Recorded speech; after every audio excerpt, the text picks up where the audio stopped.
안녕하세요. 모리언입니다. 오늘은 지루성 두피염의 치료 방법이라는 주제로 설명하겠습니다. 오늘 옛날에도 몇 번 이제 두피염에 대해서 좀 나왔는데 지루성 두피염에 대해서 오늘 하는 이유는 제가 이제 상담 같은 거 할 때 이제 두고 보면 이제 두피염이 이제 환자 뭐 머리도 두피도 보고 탈모 상태도 보고 하죠. 그리고 이제 쭉 뭐 어떻게 치료한다 뭐 이렇게 쭉 설명하면 그 원인 같은 거 물어보고 이런 문진을 하면 환자분들이 꼭 그 마지막에 질문을 하세요. 근데 제가 원장님 뭐 여기저기서 뭐 대학병원도 가보고 뭐 집 앞에 있는 피부과도 가보고 했는데 여기서는 어떻게 치료해요? 이런 질문을 상당히 많이 하세요. 그래서 두피염의 치료 방법이라는 주제로 한번 정리를 했습니다.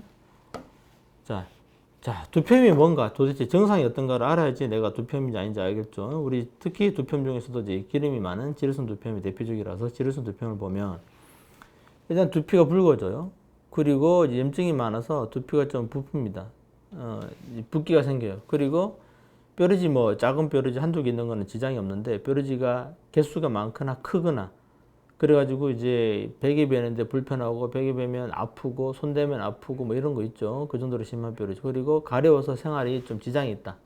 누구라도 조금씩 가려워서 긁을 수는 있는데 생활에 지장이 있을 정도로 많이 가렸고 자다가도 긁어서 일어나 보면 뭐 이 두피를 긁은 흔적이 남아 있을 정도로 각질도 많이 떨어지고 그러면 치료받을 정도의 두피염이라고 보시면 됩니다. 그리고 이제 두피 비듬이라든가 각질 그리고 냄새 보통 사람은 냄새가 잘 안 나죠, 그죠? 근데 냄새가 심하다 이러면 기본적으로 이제 우리가 지루성 두피염에 기름기가 많아서 이 기름이 산화되면서 냄새가 날 수 있어요. 그럼 뭐 염증이 아니고 그 정도 수준에서 나는 냄새면 간단한 샴푸만 조금 더 열심히 평상시보다 더 자주 좀 해주면 해결되는 문제인데 샴푸를 깨끗이 하는데도 불구하고 냄새가 많다. 그러면 이제 염증이나 냄새를 보고 이제 한번 진료를 받으러 오셔야 됩니다. 그 다음에 여기 보면 진물, 이 진물이죠. 두피가 이제 진물이 난다는 건 염증이 심한 상태에서 볼 수 있고요. 우리가 이제 고름 같은 거 나오고 피부가 그 고름이 터지고 그럴 때 이제 그 고름이 이제 이 순간적으로 일시적으로 이 나아지면서 딱지가 생기고 그러니까 진물이 생기고 딱지가 생기면 거의 병원 치료가 반드시 필요한 수준이라고 보시면 돼요. 그래서 이제 베개 베는데 힘들 정도로 만지기만 해도 아픈 두피 통증 심하면 맨 끝에 탈모까지도 유발할 수 있죠. 특히 퍼스, 고름이 생기는 이 두피염인 경우에는 고름이 군데군데 생기잖아요. 그 자리가 원형 탈모처럼 손톱만한 크기로 군데군데 머리가 비게 되고 심한 사람 굉장히 넓은 면적이 이 머리카락이 빠지게 됩니다. 심지어 원형 탈모로 오진을 받고 오시는 분들도 많아요. 맨 처음 볼 때 어떻게 오셨어요? 이러면 원형 탈모가 생겨서 여러 개 생겨서 왔습니다. 이런 분들도 있는데 딱 보면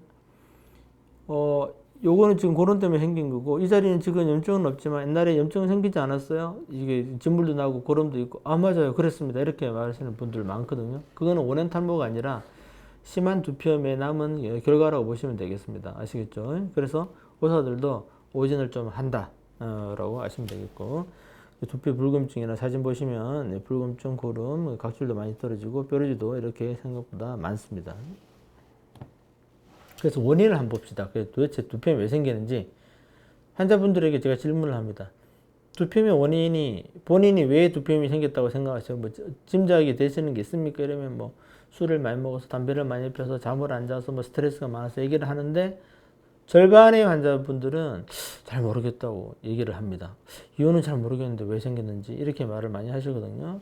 원인은 두피염의 스타트는 일단 피지 분비가 많아지는 거죠. 그래서 거기에 모공을 막고 염증균이 들어와서 염증을 일으킨 게 두피염이거든요. 피지 분비가 언제 많아지냐?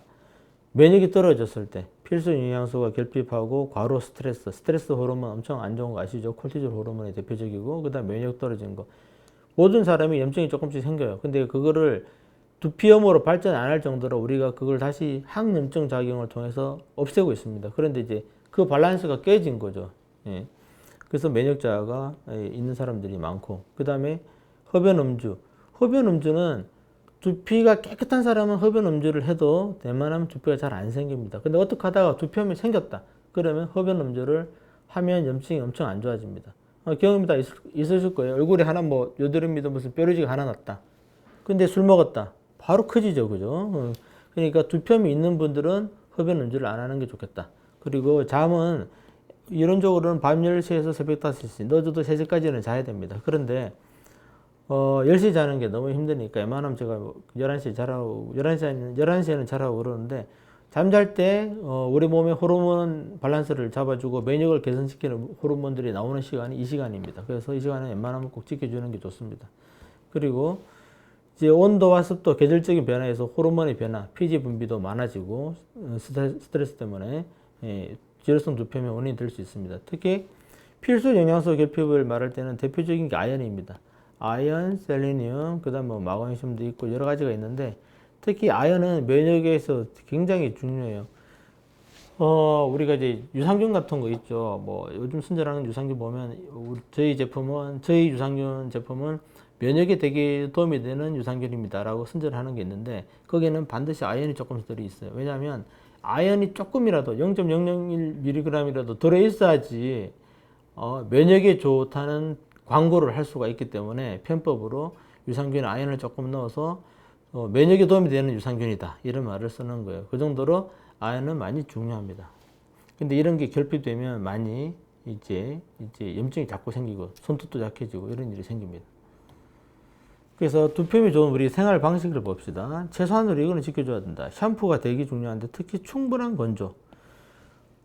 일반적으로 두피염이 없는 분은 그냥 자연 건조해도 되고 천천히 말려도 되는데, 두피염이 있으신 분은 자연 건조가 안 좋고 최대한 드라이로 뜨거운 바람도 상관없으니까 최대한 빨리 말리는 게 좋아요. 이 물기가 묻어 있으면 염증이 낫지는 않습니다. 잘. 그리고 아토피 때 우리가 안 먹는 거, 밀가루, 유제품, 콩, 계란, 흰자 이런 거 우리가 소아과 때 소아애들, 아토피 소아 있는 애들이 잘 먹지 말라고 소아과 선생님들이 많이 말하거든요. 이런 것도 그렇게 좋지는 않습니다. 특히 밑에 보면 뭐 술, 담배는 차치하고 달고 기름진 음식이 좀 안 좋아요. 그러니까 많이 기름진 음식, 뭐 참치 같은 거 먹고, 그 다음에 그 파전 먹고, 탄수화물이죠. 그 다음에 과일 먹고, 이렇게 하면 달고 기름진 음식을 많이 먹게 되겠죠. 그 다음날 바로 두피가 엄청 안 좋은 걸 경험하실 겁니다. 충분한 휴식, 아까 수면을 얘기 드렸고, 그 다음에 자꾸 가려워서 딱지를 긁고 싶은 마음도 생기고, 딱지가 생기면 떼는 재미도 있고, 또 가려우니까 손도 가고. 근데 계속 하면 2차 감염이 생겨서 엄청나게 이 일이 커집니다. 아시겠죠? 최대한 손을 대지 말고, 꼭 너무 손을 대고 싶다 그러면 얼음찜질을 좀 해가지고 최대한 그 감각을 둔하게 시켜서 참는 방법이 있겠습니다. 그 다음에 제가 말했듯이 면역에 도움이 되는 거, 아연이라든가 오메가3라든가 비타민, 여기는 비타민 A도 추가를 할 수가 있겠습니다. 그리고 오메가3 같은 경우는 우리가 면역에 도움이 되려면 보통 3000mg 정도를 드시는 거죠. 상당히 많은 양이죠. 근데 이 3000은 또 더 많은 양인 이유가 EPA 더하기 DHA 합입니다. 그러니까 이제 우리가 오메가3 상품을 보면 1000mg으로 적혀 있지만 자세히 뒤에 함량을 따지면 EPA와 DHA 합이 한 700mg 정도밖에 안 돼요. 그래서 여기서 말하는 3000은 그 기준으로 한 말입니다. 그러니까 이제 1000mg짜리 살 먹어서 3000이 아니라 한 4, 5알 정도 먹어야지 3000이 돼요. 그렇기 때문에 그거를 잘 기억을 하셔야 된다는 거. 그 다음에 이제 기존의 치료 방식은 뭔가, 이제 우리가 이제 스테로이드랑 항생제 치료를 많이 하죠. 우리가. 만약 여러분이 그냥 두피염이 처음 생겨서 병원을 가게 되면 기본적으로 스테로이드 항생제 치료를 하게 됩니다. 물론 이제 치료하면 맨 처음에는 좋아져요. 여기서는 머리에 직접 하는 주사도 있고, 엉덩이로 맞는 주사도 있고, 그 다음 혈관으로 맞는 링겔 수액도 있고, 그 다음에 이제 먹는 약도 있습니다. 그 다음에 바르는 거. 연고, 물약 다 스테로이드죠. 연고도 있고 물약도 있어요. 그 물약도 스테로이드 물약이 되겠습니다. 이런 걸 쓰면 금방 좋아져, 일주일 안에. 그런데 이제 얼마 못 가서 대부분은 재발을 잘 합니다.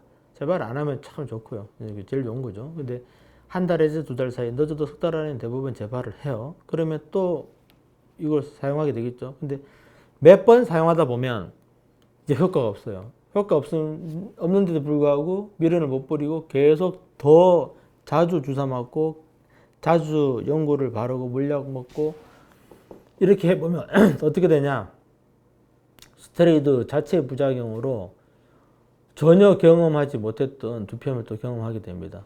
그래서 두피의 면역력이 급격히 저하가 되기 때문에 이런 일이 생기는 건데, 그래서 더 높은 단계의 스테로이드를 계속 쓰게 돼서 계속 악화가 되는데 두피 함몰, 영구 탈모, 완전히 이제 아예 모낭세포가 녹아버려요. 그 다음에 먹는 걸 오래 하게 되면 혈압, 골다공증, 비만, 당뇨, 우울증, 두피염이 오히려 더 악화되는, 치료하라고 했는데 저희 병원 두피염 환자들 중에 20년 치료를 하고 20년간 치료를 하고 저한테 오시는 분이 있어요. 지방에서 오셨는데, 울산에서 오신 분인데 연세가 좀 있으신데 맨 처음에 봤더니 난리가 났어요. 뾰루지가 한두 개가 아니고 뾰루지도 엄청 크고 뭐 온 두피가 이제 고름으로 덮여 있었고 10년 넘게 거의 베개를 못 펴셨다고 그래요.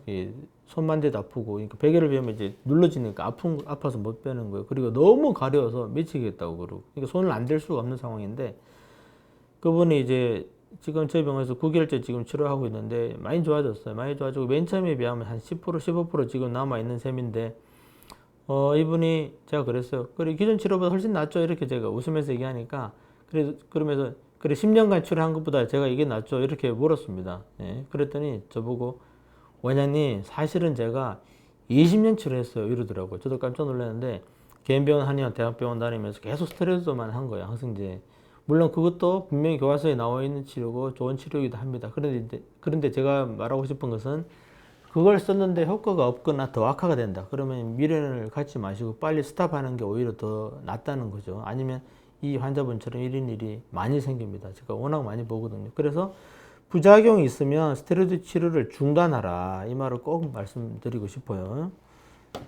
그래서 이제 새로운 치료로 면역 영양 치료라는 게 있습니다. 그래서 이거는 이제 스테로이드랑 항생제를 쓰는 거에 대해서 아예 항생제도 일체 없고 스테로이드도 일체 없는 거예요. 그래서 성분은 핵산이라든가 미네랄, 성장인자, 그리고 비타민 이런 여러 성분들을 조합해서 만들어서 이런 것을 링겔도 맞고 두피 주사로도 맞고 일종의 근본 면역을 도와주는 치료죠. 약국 처방은 아예 없습니다. 약국에서 뭘 사라고 하는 처방전은 아예 없습니다. 이런 치료를 하면 어차피 두피염이 없는 멀쩡한 사람이 해도 되는 그런 치료거든요. 그런 제재라서 되게 도움이 되고, 일단은 이제 해로운 게 아니라서 좀 마음이 안심이 된다고들 말을 많이 하십니다. 그래서 부족한 미네랄도 보충하고 호르몬 밸런스도 교정해주고, 수면도 제가 최대한 환자랑 맞춰서 최대한 잘 잘 수 있게 하고, 그런 거를 전체적으로 해서 전체적인 면역을 회복해서 이제 많이 좋아지면 웬만한 맨 처음대로 다시 재발하지 않게 생활 패턴만 잘하면 이제 유지가 잘 되게 이렇게 안내를 많이 드립니다. 그래서 제가 말씀드리고 싶은 거는 기존에 뭐 약한 두피염이라든가 뭐 이 정도는 얼마든지 짧게 치료할 수 있는 항생제나 스테로이드를 하시고, 그걸 하다가 너무 나빠진다, 큰일 났다 이러면 미련을 갖지 마시고 스탑을 하는 게 좋다는 말씀을 꼭 드립니다. 네, 오늘 이 두피염에 대해서 원인 정상 그리고 치료 방법에 대해서 트렌드에 대해서 말씀드렸는데 이가 이제 잘 되셨는지 모르겠네요. 아무튼 도움이 많이 되었기를 바랍니다. 감사합니다.